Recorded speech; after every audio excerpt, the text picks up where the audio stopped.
Brought to you by Chitale बंधू।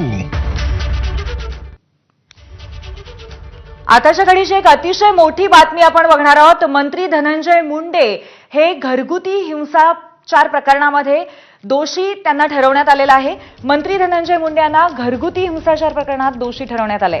त्यांच्या पत्नी करुणा मुंडे यांनी केलेले आरोप कोर्टाने मान्य केलेले आहेत। वांद्रे फॅमिली कोर्टाचा हा निर्णय आहे। या घडीची अत्यंत महत्त्वाची आणि मोठी बातमी आपण बघतोय। मंत्री धनंजय मुंडे यांना घरगुती हिंसाचार प्रकरणामध्ये दोषी ठरवण्यात आलेला आहे।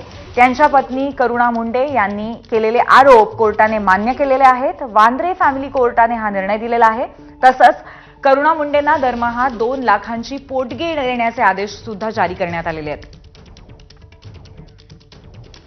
आपले प्रतिनिधी अमेय राणे आपल्या सोबत आहेत। अमेय, या सगळ्या बातमी संदर्भात अधिक अपडेट द्या। पूर्वी या प्रकरणी आता मंत्री धनंजय मुंडे यांना कोर्टाने एक दणका दिलेला आहे। त्यांच्या विरोधात जी घरगुती हिंसाचाराची तक्रार त्यांची पूर्व पत्नी म्हणजे पहिली पत्नी करुणा मुंडे यांनी केली होती, त्यातले जे गंभीर आरोप होते ते कोर्टाने मान्य केलेले आहेत।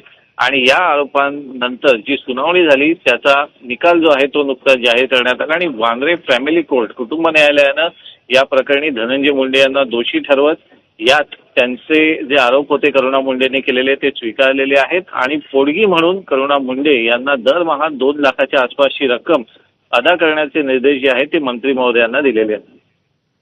पूर्वी धन्यवाद अमेय आपण दिलेल्या माहितीबद्दल। तर मंत्री धनंजय मुंडे यांच्या बाबतीमध्ये आता घरगुती हिंसाचाराचा जो खटला होता त्यामध्ये त्यांना दोषी ठरवण्यात आलेला आहे। त्यांच्या पत्नी करुणा मुंडे यांनी केलेले आरोप